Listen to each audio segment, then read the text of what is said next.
You're listening to the Red Man Podcast. All right, welcome back once again to the Red Man Podcast. I'm Chris Mosley, joined as always by Mr. Kolby Crine. Kolby, we have Thanksgiving upon us. Sure do. Are you ready for Thanksgiving? Let me ask you this. Do you do any cooking for Thanksgiving? I'm not even going to try and lie. No, I do not. Well, I don't either. So thank you for being honest. Does your wife do any cooking? She's added to her repertoire over the past couple of years. She started doing some dressing and a few desserts and kind of adopting some of the family recipes. Yeah. Where does Thanksgiving rank in all the other holidays for you? That's a tough one there, sir. I would say for me, Christmas is number one. I would probably say Halloween is number two. Mm-hmm. Thanksgiving's probably number three. It's going to be in my top three. We actually agree on that. I really thought you would say Thanksgiving would be number two. And I don't know. It's a close second for me between Halloween and Thanksgiving because you got college football all day and some really good food. And Halloween is just you fill up on a bunch of candy.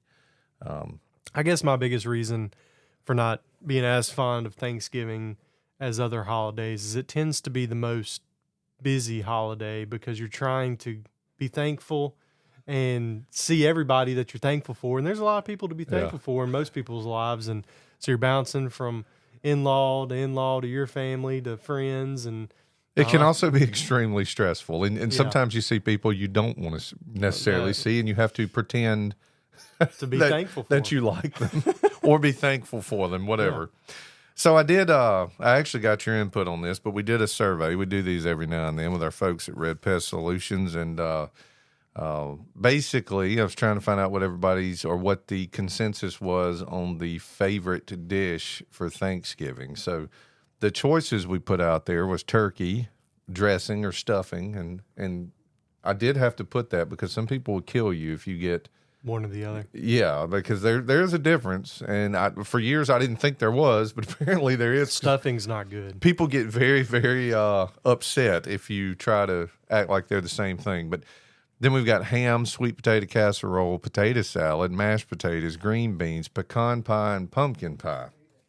And so we threw this survey out there just to find out what the consensus was on the favorite dish. Do you have an idea of what you think the winner is? I think I have an idea, but I think first you should tell us what your favorite is. My favorite is dressing, not stuffing. Okay. Dressing, and I have to have cranberry sauce. That's important for me. See, I don't do the cranberry sauce. I may try it this year just for you. Yeah. My number two would be dressing. My number one is pecan pie.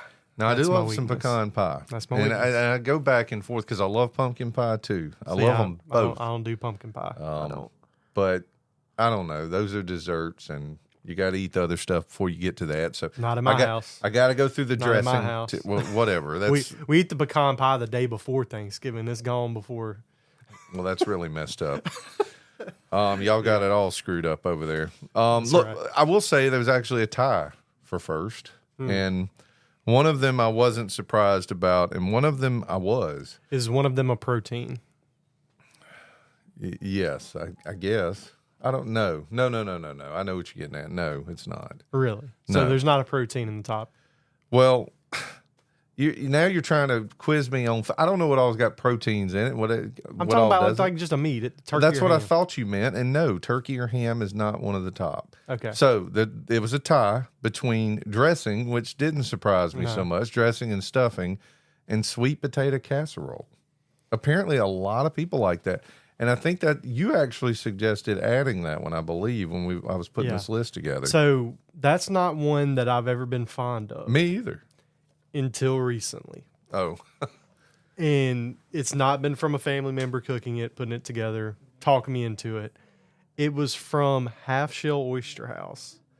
Really? They have a it's not really a casserole. It's more of a sweet potato creme brulee. But it's a side. It's not a dessert. It's a side that you get with your meal. Mm-hmm. It is phenomenal. And I'm a believer now. Well, A lot of these dishes, it just depends on who makes it. Right. Because there's like squash, for example. I love squash, but it has to be cooked right. It has to be cooked down. Yeah. And I'm sure, you could make that argument for sweet potato casserole. But so far, I haven't found one that I liked. So maybe at some point I can try the one you're talking about. Well, I am shocked that is tied with dressing. But well, I kind of was too. Oh, and just to kind of, I guess I should tell the rest of the results. After those two, it was turkey was next. Not a huge surprise there.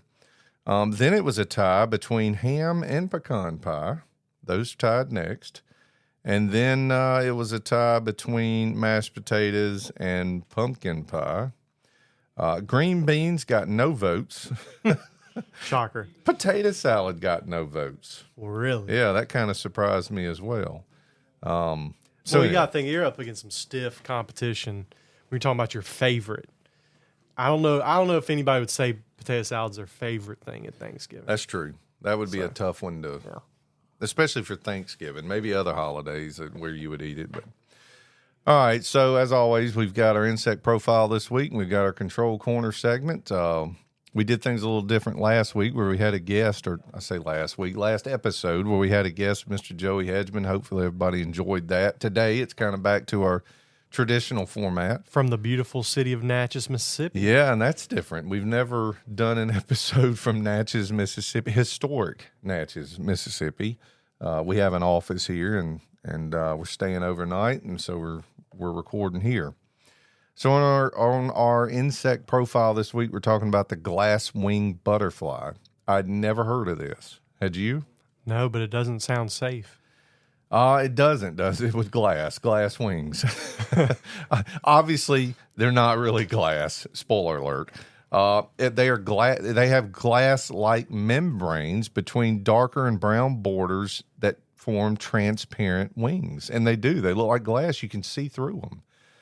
Wingspan almost 2.5 inches. Real long, slender body with delicate, very slow flight. I mean, like a typical butterfly. Why do you think they would have clear wings? I mean, what's the benefit of an insect? If I just had to assume, it would probably have something to do with a form of camouflage, where instead of blending in with the environment, they literally let the environment do the work.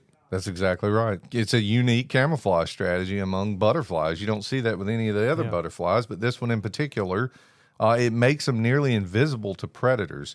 The word predator makes me think of the movie Predator, where he does something very similar. The alien uses he does some kind of refraction of light to make himself nearly invisible. So maybe these are the predators of the butterfly world. In the alien sense, the predator of the butterfly world. That's a great movie, by the way. I have seen that one, Chris. And there's a new one that just come out, Predator Badlands. I don't know if you've seen that one. I just saw it. But anyway, we're getting off track. These things are found in Central America, mostly. Mexico, between Mexico and Panama. Tropical rainforests, primarily, is where you would find them. And they're often seen kind of near the edges of forests. And what a surprise, around nectar-rich flowering plants. Of course, we'd see them there. I've come to learn that South America has all the cool butterflies. South America has a lot of cool stuff in general. Yeah. There's a lot of cool stuff in South America. I've only been to South America one time. Actually, it wasn't. It was Mexico. That's Central America. Yeah. I was waiting for you to say that. So I haven't been to South America. I need to go. I haven't either. I want to go see those pyramids down there is what I've always wanted to see. You can see pyramids in Central America too. Well, I haven't yet. Yeah, that's Chichen Itza. That's in Mexico. So when they're in the larval stage, caterpillars feed on very toxic plants for chemical defense. It is their life cycle. Obviously, is like any other one. It's the egg. It's the caterpillar. Then the cocoon, or what's the word for that? Chrysalis.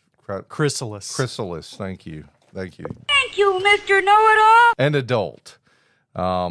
Their chrysalis, thank you for that. It's metallic silver green. It looks almost like a drop of liquid metal when you're looking at it. Again, another cool thing. It's pretty damn cool about the glasswing butterfly. The caterpillars themselves are white with dark stripes. Their survival strategy really involves stealth, as we said earlier, the transparency thing with the wings, and then that very slow, unpredictable flight that they do.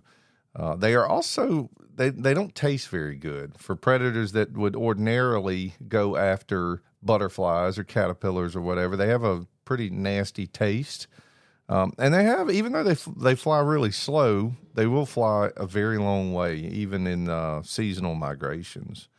So, as we said earlier, just a couple of cool facts about it. The wings do let light pass right through without scattering, and that's important because with a lot of other insect transparent wings, it's still not clear like glass. These are literally like glass. You can just see through them. Males collect plant toxins to produce pheromones that are used for courtship, and they are, I guess in some cultures, they're a symbol of fragility and strength in a lot of different cultures, especially in that part of the world. And that's really all I have about the glasswing butterfly. Not a lot there, except the main thing was they just look really, really cool. Yeah, that's very unique. We need to maybe pop a picture of that up for the podcast listeners when we release this episode. It'd be cool to see that and the chrysalis. Yeah, that too. About that, and maybe have a vocabulary lesson with that because I'm probably pronouncing it wrong as well. But well, look, that's a good transition time to look at our control corner for the week. This time around, we're going to be talking about the Asian Lady Beetle, which is extremely popular right now. Extremely popular. But I'll kind of start off by saying this: there is, we need to get T-shirts made, posters, run a campaign. Look, lady beetles are causing a lot of hate on ladybugs right now. Yeah, they are not the same not insect, not even the least little bit, No. Chris. And, they used to be pretty popular. I remember with the kids, kids would have little shirts on with ladybugs and, on pencils. And now they're not as popular anymore. And I guess because the Asian lady beetles become such a nuisance and giving them a bad rap. What do you think about that? That's probably true because the Asian lady beetle is a big nuisance. I mean, it's causing a lot of problems. They smell bad, which I'm not trying to steal your thunder here, but they smell bad. They can bite. I mean, they do a lot, and just lots of them will come into your home. Yeah, they're very aggressive. So yeah, look, we get calls every day at Red Pest from customers saying, "I've got ladybugs all in my house," and pretty much right away we're able to say, "Well, kind of." It's a little bit different than that. We can help you out some. We can give you some advice. But let us come out and talk to you a little bit about what you got going on because it's not what you think. So First and foremost, Asian lady beetles kind of gives it away. Came from Eastern Asia, Japan, Korea, Russia, China. This is their native range of origin. And they were actually introduced into the United States in 1916. It was actually not a typical invasive insect that we see today where they're introduced through ports and ships and such, although they are introduced that way in some capacity today. They were initially released by the U.S. Department of Agriculture in several states across the country in the 1960s all the way into the 1980s, that whole period. California, Louisiana was a big one, Pennsylvania, to help control crop pests. They were natural enemies of various crop pests that we were really struggling to control.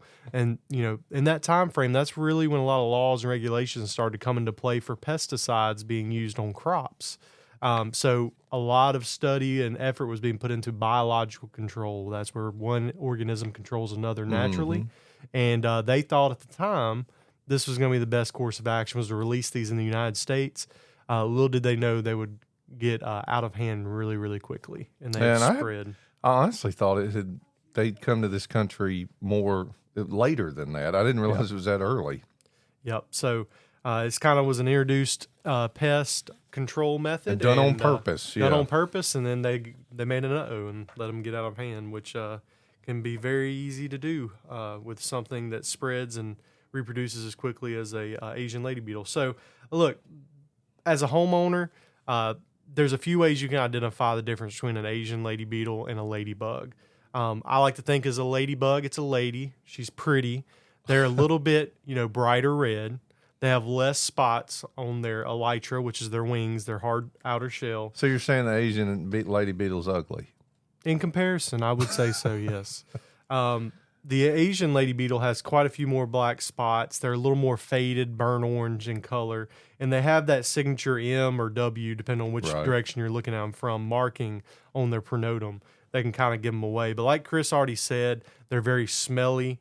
They're kind of aggressive. They can actually bite you, although their bites are not very painful.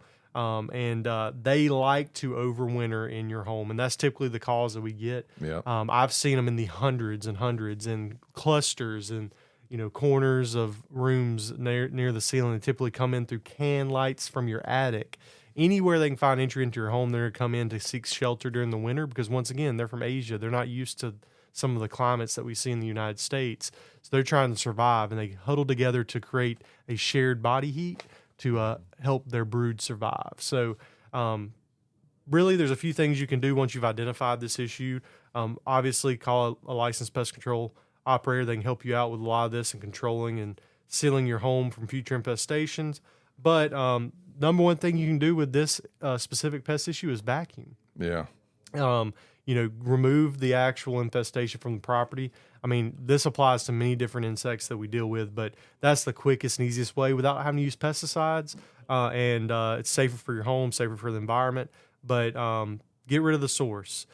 Secondly, you can use light traps. As most insects are, they're attracted to various waves of ultraviolet light, and it can draw them to it, get on a sticky trap, and kind of remove them that way.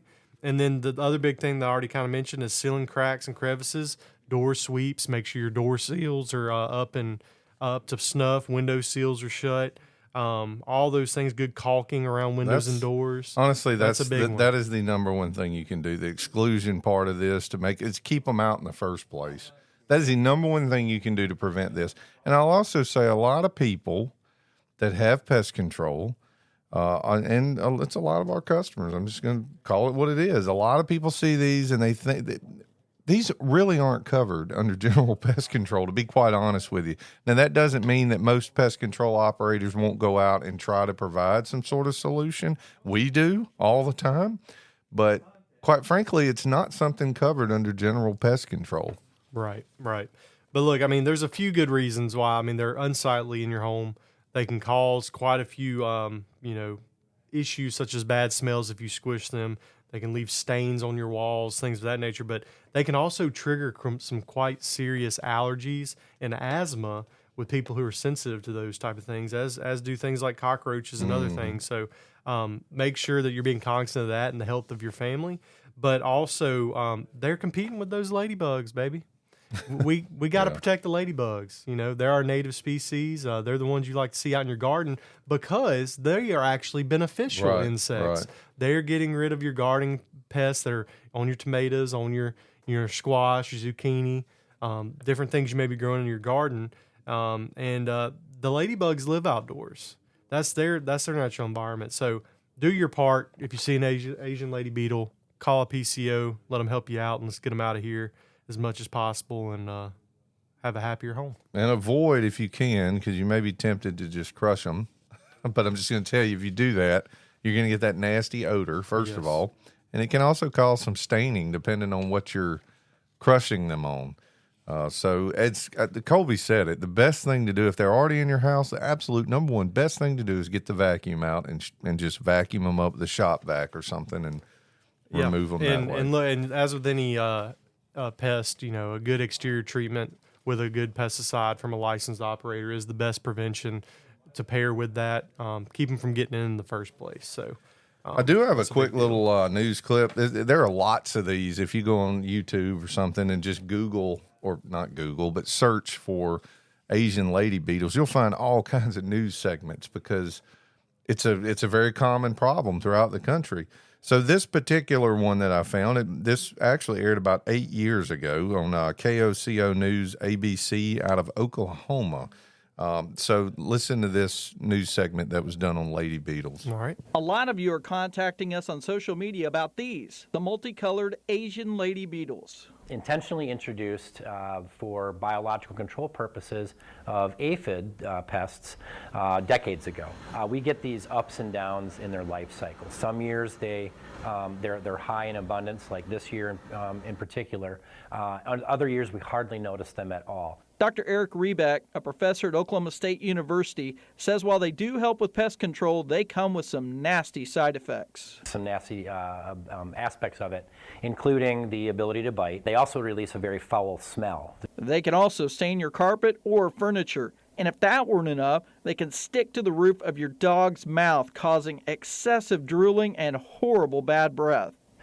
Likely not going to be harmful to the animal. Our native ladybug species don't bite, and there are other ways to tell the difference between them and the Asian lady beetles. What you'll look for, basically, it's not going to be just one or two of them. They usually invade in hordes. Get on the roof of your dog's mouth. Like some good peanut butter. Wow, that's messed crazy. up. And that was really the main reason why I chose that particular. Because I have heard of that. I've seen that. I've never heard of that they at all. will. They'll do that. And it doesn't actually hurt the dog. Is it like they're hanging on to? Yes. Or they're like, once they die, the exoskeleton just kind of sticks to the roof of the dog? No, I'm not sure if they're still alive or not, but I've definitely heard of that where they get on the roof of the dog's mouth. The dog opens its mouth, you can clearly tell. That's like what a it bunch is. of them? It can be more than one, yes. Wow. It can be more than one. Yeah. Wow. Huh. It can happen. We didn't really talk about that, but if you do have a dog and his breath gets really smelly, which a lot of dogs check for beetles. A lot of dogs already have smelly breath, but if it's extraordinarily bad, maybe you want to check and see if there's some Asian lady beetle stuck in the roof of its mouth. So that's our control corner segment for this week.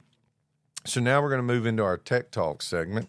So yeah, I didn't tell you who I thought we would who we'd get today, but I'm thinking we're gonna call, or not call. He's here in the office. We're gonna get Michael Anderson in here. He's one of our, he's a longtime associate. How long has he been with this company? Do you remember? Well over 20 years. Yeah, it's 33 total. 33 years Michael Anderson's been with this company. And not only has he been here for 33 years, but he's worn a lot of different hats over the years, done a lot of different things. Currently, he's one of our business development people for Red Pest Solutions, and I know you're still out servicing customers from time to time as well, right? I do that, yes, How'd sir. you get started here? Well, it all started back in the early 80s when I married Mr. Red's daughter. Really? Back in the 80s? Back in the 80s. Back in the 80s. I'm trying to think. So when you first met Mr. Red, were you wearing like a denim jacket?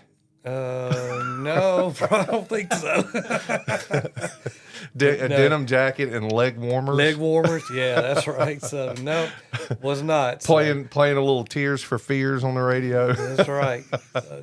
So you started, what'd you start out as a technician? As a technician. Okay. I was a technician, then I moved up to the termite. You did pest, termite, little all of I've it? done it all. So from management, from the bottom to the top, and now I'm working my way back down. And it's always been here in Natchez, right? It has. Yeah. And everything's in Natchez. And you've also been, how many different offices, different buildings? This is the second building we've had over here since you've been here? Or? This is the since you guys have been here, this is the second, yes. Really? Okay. And we had another building whenever Mr. EA, when it was EA Red. Okay. We had another building. One thing that I think is great about our presence in Natchez, we don't have a ton of competition here.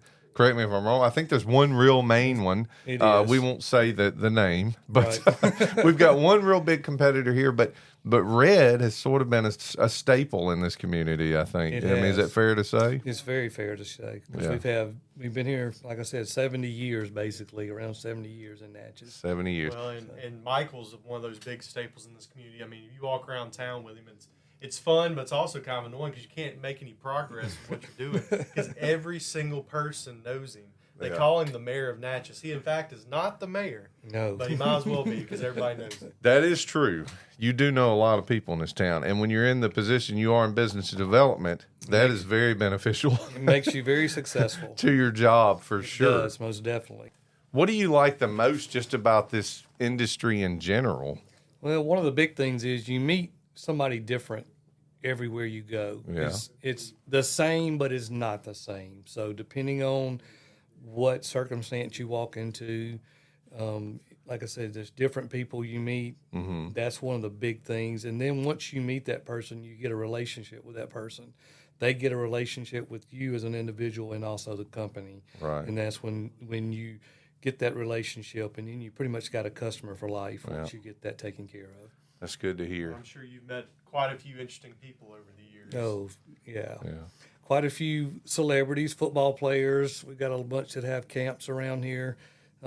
Stephen Ridley's one of the big ones. He played for the Patriots, and we've got all his properties. And that's one of the stuff interesting, cool things about Natchez is there's a lot of film industry here. Yeah, movie they film stars. a lot of Hallmark movies and stuff are They filmed do. here. They do. As a matter of fact, we just had lunch. We met Eric for lunch, your manager earlier, and he was pointing out a building across the road. There was some different signage on it, and he said, "That's not even what that is. That was put there for a movie." That's right. They do a lot of that. They come in and they beef up the building. They'll find an old building that needs work, and they'll paint it up and fix it up and use it in these different movies. So That's Good interesting. that they get the benefit out of that. The city does. yeah, it does, and it helps a lot. So Yeah, you could run into Morgan Freeman one day. You could run I into have. Al Pacino one day. They've all been here. I talked to Morgan Freeman on the front porch of the old jail one day. Did you He really? was sitting out front just with his arms crossed. I said, "What you doing?" He said, "Waiting for my turn." Yeah, that would have been a cool conversation. I'm just trying to. When you say it, I can almost hear it in his voice. Yeah. That, Well, Michael, I don't know if you voted in our poll that we did for the podcast, but we are approaching Thanksgiving, and our topic for the week, our little questionnaire we sent out was, what is your favorite Thanksgiving food item? favorite Thanksgiving food item. What dish is your favorite?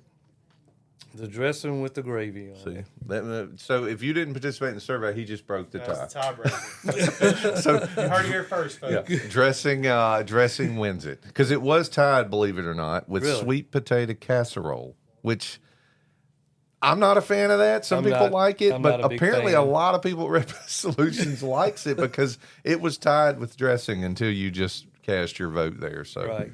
Good deal. you got a lot of plans for Thanksgiving? You going out of town or what are you doing? We're going to the camp. We'll be there. Okay. My bigger plans are for Christmas. I'm going Okay. to Chicago to see my daughter. Oh man, that would be a cool town to visit We're for Christmas. taking the train all the way up there and all the way back. Wow. Jealous. Right, I'm so- so jealous. Yeah. Colby's Train, a man. Dang it. weird train fanatic, but that would be cool. I just think it'd be Yeah. cool to be in Chicago Yeah. around Christmas time. Yeah, That's where Home Alone was set. We're going to that. We're going to that house. Matter of fact, my daughter's going with us. The Home Alone yeah, house? Home Alone Oh, house. that's we're cool. going there. So Yeah, I'm jealous too for different reasons than but- Colby is. But well, look, we appreciate you taking a few minutes to talk to us, Sure. Michael. You're one of the guys that's people in this town. They see Michael Anderson, they think of Red Pest Solutions, and you do a great job for us, and we appreciate everything that you do. Thank you All so right? much. I appreciate Thanks for y'all. talking to us. you're welcome. All right, so that was Michael Anderson. Again, I think a lot of Michael. He does a good job, and I mean we're not exaggerating. I mean he is Red Pest Solutions in Natchez, Mississippi. for That's sure. right. I mean, he's not just a beacon in the Natchez community, but a beacon in the pest control industry. So many people know him because he's been doing it. He said over 30 years. I mean, Yeah. people all around know of Michael. So great guy, and he's a great asset to our Red family. Absolutely. So before we close the episode, as always, we just want to remind you if you're a pest control operator in the state of Mississippi, if you're not part of the Mississippi Pest Control Association, we strongly encourage you to get involved. What's a good reason to be involved, Colby? Recertification, supporting your local community, being engaged and understanding new and upcoming things in our industry that can help your business. We're a pretty tight knit community here in Mississippi, and we want to help each other out and develop our industry as much as possible. And the only way we can do that is by working together. So, look, and it's not just if you're in Mississippi as a business. All of our classes, all of our recertifications are registered to receive certified educational units, CEUs, for Louisiana, Alabama, Tennessee, and I believe Arkansas. So That's a good point. We haven't mentioned that before, but that's a good point. So if you're not part of it, please get involved. And if you need information on how to do that, you can reach out to us at redmanpodcast@redpest.com. And of course, remember that's with 2 D's. Otherwise, I think that's it for this episode. I hope everyone has a really good, safe, and fun Thanksgiving. And we'll see you next time for another episode of the Red Man Podcast. Call the Red Man. Call the Red Man.